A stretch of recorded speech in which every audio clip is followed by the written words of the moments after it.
Hello, everybody. How we doing? Well, we're going to look at the last part of Section 8.1. It's the last portion here dealing with sequence and series. In particular, this is a series. Also, we'll talk more about that in the next couple sections. But what we're going to talk about is a new notation. And you might have seen it before in some different courses.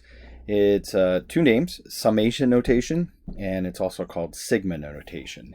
The reason it's called the Sigma, Sigma is this Greek letter. Okay, that is Sigma. It's called summation because when you see this letter, that means to add things up. You sum, you take the sum. Okay, and what we're going to be adding up are the sequences that we looked at before. So there'll be, like nth terms here. We might not use an n, might use an I or a k. I'll talk about that in a minute. But we're going to add up so many terms of the sequence. So, we previously asked you to find, something like the first 5 terms of that sequence. So you would plug in, 1 and you get 2, and 2 you'd get 4. And 3, you'd get 6, and 4, let's just say the first 4 terms. And what we're going to do now is this summation notation is, okay, that's great. We have this sequence. I want you to add up the first 4 terms. So you're going to add those up. You're not just find them, but add them. Okay? All right, so we got to explain the notation. This here would be just like this. Okay, it's going to be your nth term. All right? This letter here is called your index. Okay, that letter could be an I, it could be an N, like here for the nth term, it could be a K, it could be almost anything, but typically we use I's, K's, and N's, maybe M's, that kind of thing, but it actually could be anything, all right? Basically, it's pointing to the variable that we're going to use for our nth term formula that's there, whatever we're using, okay? So that's why there's an I there and an I there. All right, this number is your lower limit. This number, and this is going to be a number. I have an n here right now because this is a general form. This will be some number like 4, would be your upper limit. Okay? Basically, it's this. It's where am I starting and where am I ending? I'm going to start at 1, and I'm going to plug in the numbers 1, then 2, then 3, then 4, then 5, then 6, all the way up to whatever that number is. So let's say we went back to this thing I was showing you over here. If I was asking you to add those up, what that would look like might be an n, 1 to 4, 2n. Okay? And so we would plug in 1 and 2 and 3 and 4. 1, 2, 3, 4, and then add them up to get the answer. So in this case, that answer would be 20 if we add those 4 up. So that's what that notation is telling us to do. All right, so a couple examples to look at that, and then there's a few other things dealing with this notation that we're going to talk about. In fact, one of the things we're going to do is we're going to talk about, hey, what if I change this n to infinity? In fact, that it never stops. Is it possible to add everything up? Okay, we'll see that here at the end. All right, so a couple examples. I actually kind of just did this one here a minute ago, but we'll do it again here right now. So what would this look like if I were doing it by hand? It would be, 2 times 1 plus 2 times 2 plus 2 times 3 plus 2 times 4 plus 2 times 5 plus 2 times 6. What did I do? I plugged in 1, 2, 3, 4, 5, and 6 into that formula. So we get 2 plus 4 plus 6 plus 8 plus 10 plus 12. Okay. And I think, what do we get as an answer here? Let's see here. So, did I do that right, by the way? So 1 to 6, 2, 4, 6, 8, 10, 12. So what do we get here? So 4 and 6 give me 10, 2 and 8 give me 10. So that's 20, then 30, and then 12 more, so this will be 42. And that's it.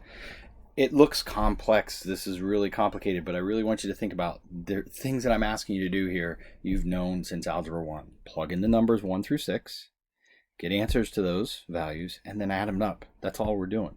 All right? So this one here, I'm going to start with 2, but end at 5. Now, one of the things that people get a little confused. They think this top number tells me how many numbers. No, it's where do you start and where do you end. So I'm going to plug in 2, and then I'm going to plug in 3, and then I'm going to plug in 4, and then I'm going to plug in 5. What happens is some people think, oh, this means I need to plug in 5 numbers. So you would plug in 2, 3, 4, 5, and 6. But no, you start at 2 and you end at 5. All right. Let's see. I'll try to do this one. I know what the final answer is, but let's see if I can do this in my head too. 8 plus 2, that's 10. Plus, that's 27 plus 2. That's 29. Plus, let's see, that's 64 plus 2 is 66. Plus 5 to the third is 125, plus 2 is 127, and I'm double checking my work on my calculator here. You can do the same. It should be 232. That's what I had before. Okay, so 232. All right, so that's the gist of summation. We're going to look at some more like that. What I'm going to talk about next is we can kind of break this down, maybe save ourselves some work. It's not a huge thing at this point. We may come back to it later. There's some properties, some things that we can do to work with summations. And they kind of behave the way you would think, in a sense. So the first property here is, and you notice they all are I equals 1 to n. They all start at 1 and they go to some number. In this case, we have just a c. So that means it's just a constant. So you can see here, I just have a 6. Well, there's no number to plug in. So what you have to realize is, what does that mean? Well, that means my first term would be 6, my second term would be 6, my third term would be 6, my fourth term would be 6, and my fifth term would be 6. They would all be 6s. That's what that means. Well, what this is saying, I can do this really quick. I can just take that upper limit times that constant number and get my answer. Okay, so that's all it means. So it's a quick way. So one of the points is that you're going to see below, if I can simplify, break things up so that I get this kind of summation, it goes a lot quicker. Right? Kind of similar is this. We can, what this is showing here is if I have some constant times, an nth term with an I or n or whatever it is, I can pull it out in front. So this could be a 3, I equals 1 to 5 of I. Okay, so then what does that mean? Well, that means I'm going to go 3 times, and then it's going to be 1 plus 2 plus 3 plus 4 plus 5. A little bit easier than doing the previous problem we did where you would take 3 times 1, then 3 times 2. Not huge, but it can be simpler. And in fact, if we'd spend more time on this, and we may look at it later at the end of the year, there are some little formulas, quick ways to get an answer to this. Quicker ways, little formulas that we could use. But we can do this one. This one's nice. So 1 and 4 is 5, 2 and 3 is 5, so that's 10, plus another 5 is 15. So this becomes 3 times 15, which is 45. Okay, and you don't have to do this. You can just plug in like normal, but this is some things just to show you. Okay, last two kind of are similar. One is plus, one is minus. Notice what it says is we can break it apart into a plus and a minus. And I'm going to also use this property. So this one here could be written as 3 n equals 1. Notice I went with an n this time, of n to 4 plus, and then this is n equals 1 of 2 to 4. Okay, so why is that a little bit easier? Well, then I end up with a 3 out in front, and then this would be 1 plus 2 plus 3 plus 4, which we can figure that out. And then this would just be 4 times 2, because according to our property up above, if this is a constant, you take that constant times the upper limit. All right, so what does that give me? Well, this is 3 times, this will be 10, plus 8, so we get 38. Makes it a little quicker than if I were to plug into the original 1, 3 times 1 plus 2, 3 times 2 plus 2, 3 times, it's a little less writing as well. But again, you can do that. This isn't a big one, okay? All right, next one, same kind of concept. I can take out a 2. This time I used a k. Oh, this should not be an x squared. That's my fault. That should have been a k squared. Okay, so this will be k squared to 3, and then minus, and then we'd have k equals 1 to 3 of a 3. All right, so then we get 2 times, and then this will be 1 squared plus 2 squared plus 3 squared. And then this would be 3 times 3. Again, you're going to take the constant times the upper limit. Okay, constant upper limit. Okay, all right, so that's going to give me 9 over there. This is going to give me 2 times, well, what is this? Well, this is 1, this is 4, this is 9, so that's 14. All right, so 28 minus 9, and what is that, 17? No, sorry, 19. I don't know what I was thinking there.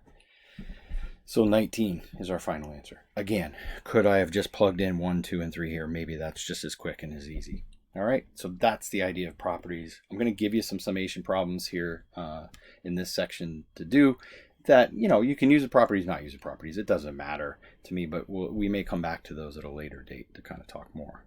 All right, so then the last little concept, this is a series. It's a sum of terms in a finite or infinite sequence. That's what we've been dealing with. These are all called series. Okay, so anytime you take the sum of terms of a finite means it goes from 1 to some number. Infinite means it goes from 1 to infinity. Now, when it's a finite, we give it a special name. We'll call it a partial sum because we're only finding part of the sum, not the whole thing of the infinite. And it's the sum of the first n terms. Okay, so you'll see some things here in the examples that I give you how this works. An infinite sum is we're going to sum up all the terms in an infinite sequence. Now, I'm going to tell you that doesn't work with every sequence. Okay, we looked at earlier in this lesson, you know, a summation of 2n, where n is 1, and I think we went to 4. You know, and those answers were, was a 2 plus 4 plus 6 plus 8. If I change that to infinity, we're going to keep adding numbers. Right? This is going to get bigger, bigger, and bigger. This is not something that I cannot get an answer to that. I don't know what that is. And what we say this diverges. It goes on forever. Okay? It's not something we can do. What we need is something that converges. In other words, really gets smaller or has some sort of pattern that we can see what's happening. And again, we'll come back to this specifically talking about what kind of specific series can we do this. This is just kind of getting you started on that, and these are going to all be fixed. Okay? All right, so let's look at an example. I got 2 examples here. So the first one is this. I'm going to give you this with the infinity sign. I equals 1 to infinity of 3 over 10 to the I. All these problems are going to be little fraction ones. Then the question is going to say, hey, find the third partial sum. Now, since it's a third, that means I'm going I1 equals 1, and my upper limit would be 3. Okay? If I said fourth partial sum, this upper limit up here would be 4. If I said fifth, it'd be 5. Okay? So usually we do a third or fourth partial sum. All right. So what I want you to do is we're going to plug them in. We're going to look for a pattern in this one. So this is going to be 3 over 10 to the first plus 3 over 10 to the second plus 3 over 10 to the third. Now, what I would like you to do is do that as a decimal. Okay, that's we're going to actually change this to a decimal thing. Don't get common denominators or anything. 3 over 10 is 0.3. 3 over, this is 100, would be 0.03. Plus 3 over 1,000 would be 0.003. Well, if I add those up, I get 0.333. Now, what I want is I want to find the sum of the original series. So that's this. Do you see it? You see what's going to happen? Well, let's break this down more. What if I would have said fourth partial sum? This would have been a 4. What am I going to end up with here? Another 3. What if I said fifth? I'm going to end up with another 3. Well, I'm saying I want the infinite, right? The sum of the infinite. What is it always adding? Another 3. So I'm going to end up with 0.3333333. I can't go on forever. ... Or what that is 0.3 repeated. Okay? And so we just added up a sum of all the numbers from 1 to infinity of this sequence of 3 over 10 to the I. It's 0.3 repeated. That's an answer. It's an actual number. Okay? In fact, we can change that to a fraction. What is that as a fraction? It is 1/3. Okay? I can give you a little hint. They're all going to kind of work like this. Okay? They're all going to be these repeating kind of numbers for us at this point. They're all kind of fixed. There's a little trick on how to change well, there's an actual mathematical way to change repeating decimals, any type, to a thing. I'm not going to go through that because we don't need it, but I'll give you the quick and dirty kind of trick here, which is anytime there's a single digit repeated, that digit can go over a 9 and reduce. So if you take 3 over 9, that's 1/3. Oops. Okay. So, you know, like if I would have had a 0.4 repeated, what is that as a decimal or as a fraction? 4/9. Can't reduce that any further. Another one we've seen before is 0.6 repeated. Well, that'd be 6/9. Well, that's 2/3. Okay. There's a reason why it always ends up over 9. And that would be me trying to show you the mathematical way of doing it. I'm just kind of trying to cut to the chase. Either answer is acceptable, the decimal or the fraction. So I got one more example. Why don't you pause the video and go ahead and try this one. Okay, so let's see if you did it right. So this is third partial sum. I used an n this time, so that means that's 3. 5 to the 10 n. So what do we get here? So I get 5 to the 10 plus, and don't reduce that just yet, and I wouldn't reduce it at all. This is 5 to the 10 squared over 10 squared, and then plus 5 over 10 cubed. Do it as a decimal. This is 0.5 plus 0.05 plus 0.005. That answer is a finite answer, 0.555. This answer, by the way, one of the mistakes students make is they're like, oh, that's 0.5 repeated. No, it's not. It's actually 0.555. That's 555 thousandths. That is a specific ending, non-repeating decimal. Okay? All right. So hopefully you get the pattern. So this will be n equals 1 to infinity, 10 to the n. And we don't need to plug anything in. Just realize that this is going to have 5s all the way across here, right? 0.5 and 5 and 5 and 5 and 5. And I got to stop. And so that gives me 0.5 repeated. And as a fraction, what would that be? We could also say 5/9. Okay? All right. I'm going to give you some problems on this summation stuff. Don't get too hung up on the notation. Just understand what it's asking you to do. It really is just plugging in and getting answers. Okay? All right. Good luck. I'll talk to you soon.